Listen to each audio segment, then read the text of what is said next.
Good evening sir, hmm. Thank you for joining us. आप हमें अपने बारे में थोड़ा सा परिचय दे देंगे? मेरा नाम पंचम शाह है। माई एज इज़ 45 ईयर और currently I am in profession of business. और मेरा होलसेल का बिजनेस है अच्छा। और होलसेल फार्मास्यूटिकल्स। तो मेरा यहाँ पे नियर बाई जो हम कंपनी से माल वगैरह लेते हैं, जो डायरेक्ट कंपनी उनके सी&एफ वगैरह होते हैं, उनसे हम डायरेक्ट माल परचेस करते हैं। और यहाँ पे जिस एरिया में जितने भी रिटेलर्स हैं, जिससे मेरे क्लाइंट्स है 700 to 800, तो उन सबको मैं यहाँ से गुड्स मेरे यहाँ से सप्लाई करता हूँ। तो अच्छा। ये chain, we are in just and trading business. हम कंपनी से माल लेते हैं और एक कंपनी से माल लेके यहाँ पे मल्टीपल रिटेलर्स में हम इसको डिस्ट्रीब्यूट करते हैं। Very nice. तो ये आपकी खुद की बिजनेस है ना? हाँ, ये मेरा खुद का बिजनेस है। वाह, वेरी नाइस।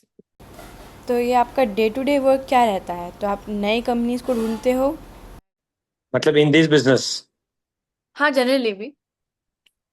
हाँ, तो जैसे इस बिजनेस का, तो जैसे हम फार्मास्यूटिकल, जैसे हमारा होलसेल का है, इसके अंदर आपको एजेंसी से कांटेक्ट करना पड़ेगा कंपनीज में। सब कंपनीज के मेल आईडी वगैरह पे उनको कि आप इनका, इस कंपनी का हम आपका इस पर्टिकुलर एरिया के अंदर डिस्ट्रीब्यूशनशिप का काम करना चाहते हैं।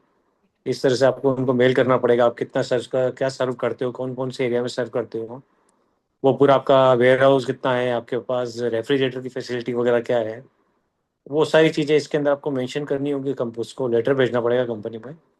तो फिर वो अगर उनको आपके सारे परफॉर्मा वगैरह या उनको जो भी आपका सब सेट होता है, तो फिर वो आपको एज ए स्टॉकिस्ट उस एरिया में अपॉइंट करते हैं।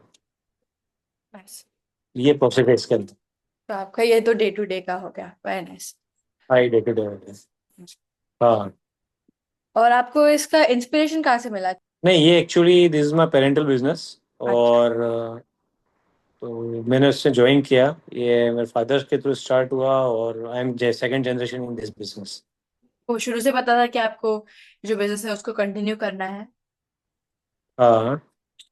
तो मैं ऐसे, मेरा जो स्कूलिंग थी वो मेरी सेंट पॉल से रही अप टू 10th।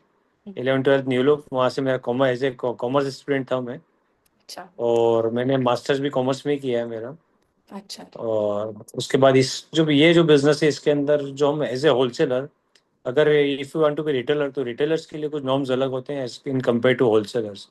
तो वी आर जाए, हाँ, wholesalers as a traders count होता है। तो हमारे लिए सिर्फ एक एक्सपीरियंस चाहिए 5 years का, कि इस बिजनेस को आप, जैसे अगर आप किसी के यहाँ जॉब करते हो तो आपको वो एक्सपीरियंस यहाँ इंडिया के अंदर मिल जाता है।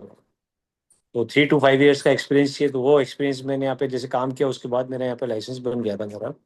अच्छा। ये तो एज ए होलसेलर के अंदर फार्मा आपको चाहिए। और अगर आपको रिटेल काउंटर खोलना है, तो रिटेल अगर आप डायरेक्ट डिस्ट्रीब्यूशन मार्केट चालू खोलना चाहते हैं, तो इसके लिए आपको बी फार्मा वगैरह ये कोर्स करने पड़ते हैं। ये 3 साल का डिप्लोमा कोर्स है ये। अच्छा। तो हाँ। आपने मास्टर्स करा कॉमर्स में और फिर आपने 5 इयर्स का काम करा, जिससे आपका हाँ। होलसेलर का लाइसेंस बना, राइट? हाँ, होलसेल का लाइसेंस।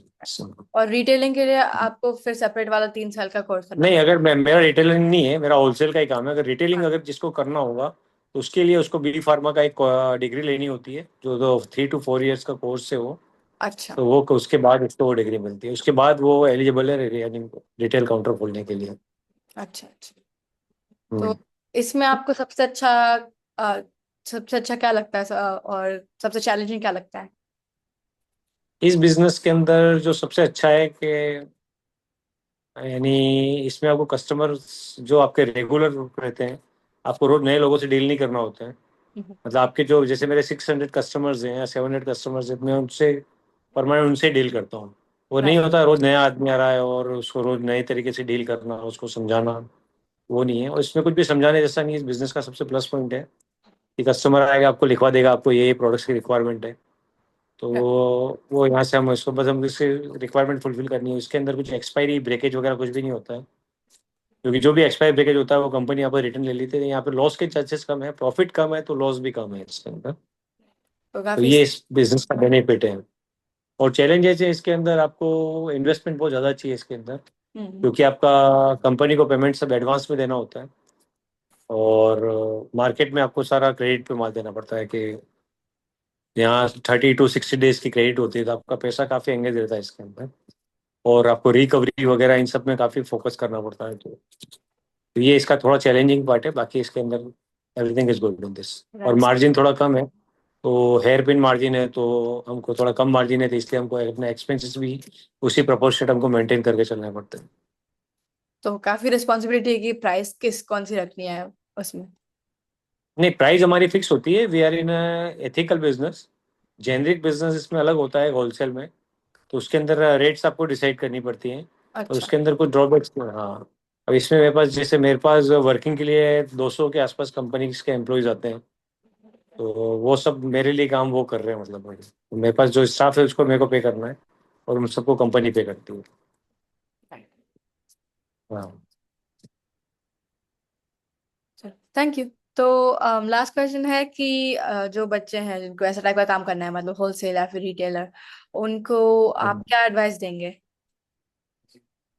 किसी भी बिजनेस। एडवाइस इसके अंदर ये, हाँ, एडवाइस तो अगर इसमें यही है कि इसमें मैनेजमेंट काफ़ी अच्छा चाहिए, क्योंकि इसमें लॉस के चांसेस काफ़ी होते हैं। अगर अगर आपके यहाँ लीकेजेस वगैरह वगैरह हो रहा है गुड्स का, तो आपको इन सब चीज़ों को फोकस करना होगा।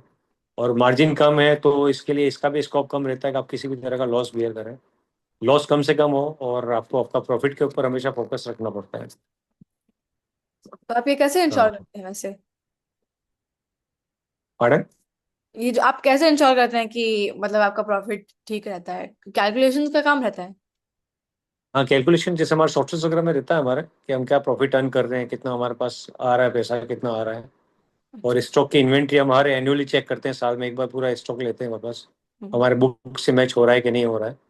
तो बुक से अगर स्टॉक मैच हो जाता है, तो आपको वैसे भी साल भर में का आइडिया लग जाता है आपको, कि आपने बुक्स में कितना स्टॉक है और सेल मतलब फिजिकल कितना है। तो अगर अच्छा। कुछ डिफरेंसेस है, it means there is a leakage. और सब कुछ सही है तो वेल एंड गुड, और आपका प्रॉफिट तो आपके सिस्टम से जनरेट हो ही जाता है, कि आपने कितने में बाई किया, कितने में सेल किया, और एक्सपेंसेस आपके अदर एंड होते ही हैं सारे। Nice. Okay, thank you. Welcome.